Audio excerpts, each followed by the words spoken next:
சிலருக்கு நாட்பட்ட நோய்கள் இருக்கும். அதில் எவ்வளவு ட்ரீட்மெண்ட் எடுத்தும் டாக்டருங்களை மாற்றி மாற்றி பார்த்து கூட அவங்களுக்கு அந்த நோய் குணமாகாமல் ரொம்ப கஷ்டப்பட்டுட்டு இருப்பாங்க. அது நீண்ட நாட்கள் நோயாக இருக்கும். எங்கே போயும் குணமாகலையா?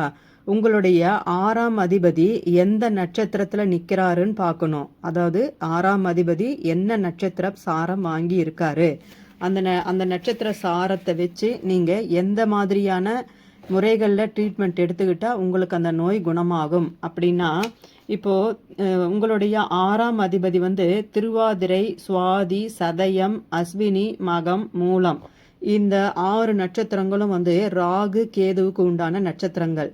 இந்த ராகு கேதுவுக்கு உண்டான நட்சத்திரத்தில் உங்களுடைய 6ஆம் அதிபதி நின்றால், இந்த சாரம் வாங்கி 6ஆம் அதிபதி நின்றார்னா உங்களுக்கு சித்த மருத்துவம் தான் உங்களுக்கு பலன் கொடுக்கும். மற்ற அலோபதி ட்ரீட்மெண்ட்டோ வேறு ட்ரீட்மெண்ட்டோ போனீங்கன்னா நோய் சீக்கிரம் குணமாகாது.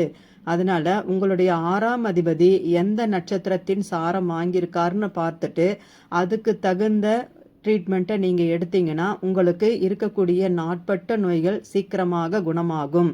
அதாவது ராகு கேதுக்களின் நட்சத்திரத்தில் உங்களுடைய 6ஆம் அதிபதி நின்றால் நீங்கள் சித்த மருத்துவத்தை தான் நாட வேண்டும். அப்போதான் உங்கள் நோய் சீக்கிரமாக குணமாகும்.